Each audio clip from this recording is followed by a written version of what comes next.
வணக்கம் நண்பர்களே. 90 டேஸ் கன்சிஸ்டண்டா இருக்கையில இன்னைக்கு நாள் 20. இன்னைக்கு காலையில எந்திரிச்சோன்னு பிரஷ் அப் பண்ணிட்டு பிரேக்ஃபாஸ்ட் சாப்பிட்டாச்சு. இன்னைக்கு நம்ம ஜிம்முக்கும் போல, ரன்னிங்கும் போல.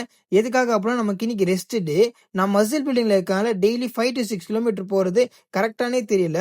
அதனால நம்ம வாத்தியார்கிட்ட கேட்கலாம்னு சொல்லிட்டு நம்ம வாத்தியார்கிட்ட கேட்டா, அவர் என்ன சொல்லிட்டாரு அப்படின்னா, நீ டெய்லி ரன்னிங் போறதுனால வெயிட் லாஸ் தான் ஆகும். நீ வீக்லி 1 or 2 டைம்ஸ் மட்டும் ரன்னிங் போகும்னு சொல்லிட்டாரு. அதனால நம்ம நாளைலேருந்து டெய்லி பார்த்தீங்கன்னா வந்து 1 or 2 கிலோமீட்டர்ஸ் மட்டும் வாக்கிங் போலான்னு இருக்கோம். டெய்லி சீக்கிரமா எந்திரிச்சு ரன்னிங் போறதுனால என்னமோ தெரியல, அன்னைக்கு டேவே ப்ரொடக்டிவா போகும். எல்லா டாஸ்க்குமே ஈஸியா முடிச்சிருவேன். இனிமேல் டெய்லி நானே சாப்பாடு செஞ்சு சாப்பிடலான்னு முடிவு பண்ணிட்டேன். மேக்ஸிமம் பிரேக்ஃபாஸ்ட் அண்ட் டின்னர் நானே செஞ்சு சாப்பிட்டுருவேன். பிரேக்ஃபாஸ்ட்டுக்கு protein shake, eggs, peanut butter, corn, sweet potato இந்த மாதிரி சாப்பிடுவேன். டின்னருக்கு பார்த்தீங்கன்னா சப்பாத்தி, வெஜிடபிள் குருமா, தால் இந்த மாதிரி சாப்பிடுவேன். மேக்ஸிமம் லஞ்சுக்கு மட்டும் பார்த்தீங்கன்னா வீட்டில் செய்வாங்க.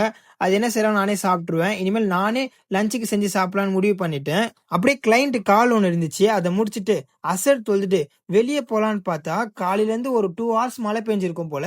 அதுக்கே தண்ணிலாம் இந்த மாதிரி தேங்கி நிக்குது. அப்படியே வர வேலை ஓட்ஸ் வாங்கிட்டு வீட்டுக்கு வந்து டின்னரை சாப்பிட்டுட்டு நாளைக்கு டேவை பிளான் பண்ணிட்டு டூ டூ லிஸ்ட் எல்லாம் செக் பண்ணியாச்சு. இதோட நாளை முடிச்சுக்கிற மக்களே.